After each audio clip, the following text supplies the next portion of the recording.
سورہ شعراء آیت 28۔ اعوذ باللہ السمیع العلیم من الشیطان الرجیم، بسم اللہ الرحمن الرحیم۔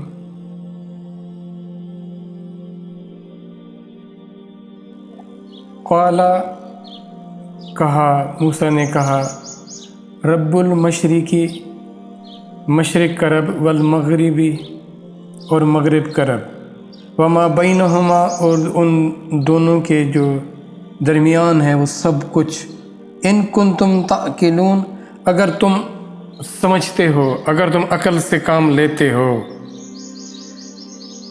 یہ دلائل دیے جا رہے ہیں۔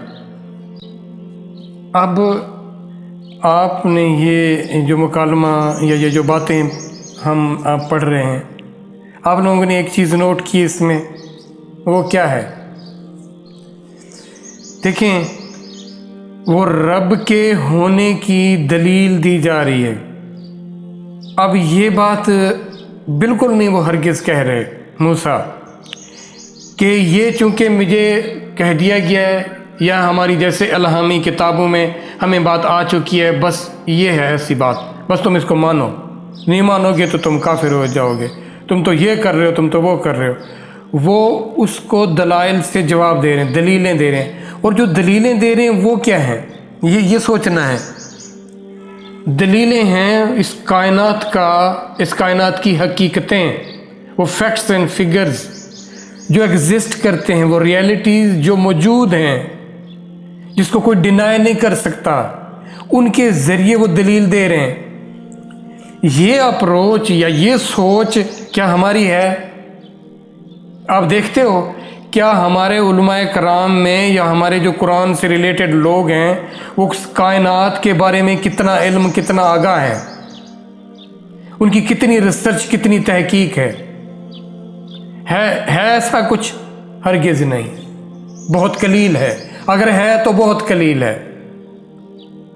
جبکہ دیکھیں اللہ کی یاد، اللہ کا ذکر، یہ سورۃ آل عمران کی آیت 190 میں اللہ فرماتے ہیں کہ مجھ پر ایمان لاتے ہیں نا لوگ، جو مجھ سے تعلق اور محبت والے لوگ ہوتے ہیں، وہ تینوں حالتوں میں، وہ کھڑی، بیٹھی اور لیٹی حالت میں بھی وہ میرا ذکر، میری یاد کرتے رہتے ہیں، مجھے یاد کرتے رہتے ہیں۔ اور کیا کرتے ہیں؟ وہ زمین و آسمان کی ان پر غور، ان پر فکر کرتے رہتے ہیں۔ ظاہر ہے جب وہ اللہ کو یاد کریں گے تو اللہ سے تعلق اور محبت کی طرف جب وہ جائیں گے تو اللہ کی ذات کا انہیں خیال آئے گا، وہ ذات ہے کیسی۔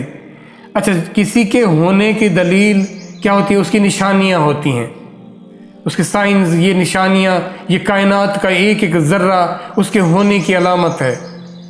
تو وہ ان کو دیکھتے ہیں، ان کے بارے میں سوچتے ہیں، وہ کائنات کی وسعتوں میں، اس کی بناوٹ میں، اس کے افعال میں، وہ اس میں کھو جاتے ہیں، اس پر میں غور کرتے ہیں۔ ظاہر جب اتنی بڑی اس کے ہونے کا ان کو ثبوت ملتا ہے تو ان کا تعلق اللہ کی ذات سے اور بہتر ہو جاتا ہے۔ یہاں بھی اللہ کی ذات ہمیں یہ بتا رہی ہیں کہ میرے بارے میں تمہیں اگر اور جاننا ہو تو تم میری ان نشانیوں کو دیکھو۔ جیسے قرآن کی آیات کو اللہ نے آیات قرار دیا، نشانیاں قرار دیا ہے، اسی طرح اللہ نے اپنی ان تخلیقات کو، ان مخلوقات کو بھی اللہ نے اپنی آیتیں قرار دی ہے۔ تو ان کو اب اسٹڈی کرنا ہے، اب ان کو غور و فکر کرنا ہے ان پر، اور اللہ نے اس کے لیے آپ کو کیا دیا ہے؟ عقل دی ہے، عقل۔ اب دیکھیں نا، کیا تم عقل سے کام نہیں لے رہے؟ کیا تم سوچ، بچار، فکر تمہارے اندر نہیں ہے؟ اب قرآن کو پھر وہی بات آ جاتی ہے، بنا جانے جو کہتے ہیں کہ ہم پڑھ رہے ہیں، وہ کیا سوچ کے پڑھ رہے ہوتے ہیں؟ جب اس آیت کو پڑھ رہے ہوتے ہیں تو ان کے ذہنوں میں کیا چل رہا ہوتا ہے؟ ان کی عقل کس کام میں لگی ہوتی ہے؟ وہ باتیں تو اس کی عقلوں میں پڑھ ہی نہیں رہی ہوتی، وہ وہاں پروسیسنگ ہی نہیں ہو رہی ہوتی، تو وہ کر کیا رہے ہوتے ہیں؟ اس لحاظ سے پھر ان کا ایمان بھی ایسا ہوتا ہے، اللہ کی ذات سے ان کا تعلق بھی ایسا ہوتا ہے، پھر اندھوں جیسا۔ اب اندھے کو کوئی پتہ نہیں ہوتا کیا ہے یہ، جو آنکھیں رکھتے ہیں نا، اللہ فرماتے ہیں آنکھیں نہیں، دل اندھے ہوتے ہیں۔ دل کا کام ہے خواہشیں پیدا کرنا، تعلق اور محبت۔ جب دل کی محبت اس ذات سے ہوگی، اور کیسے ہوگی؟ وہ یہ نہیں ہوگی کہ کسی نے کہہ دیا تو بس آپ نے زبردستی آپ پر وہ آپ نے ایسا کرنا ہے۔ انسان کو اللہ نے جو عقل دی ہے نا، وہ زبردستی کی قائل ہی نہیں ہے، وہ ہر ایک چیز کو اپنے حوالے سے دیکھتی اور سوچتی ہے۔ تو کم از کم اپنی عقلوں کے اندر وہ حقائق، یہ ایسی باتیں نہیں ہیں جو ایگزسٹ ہی نہیں کرتی، کوئی ایسی ماوراتی باتیں ہوں، ایسا ہرگز نہیں ہے۔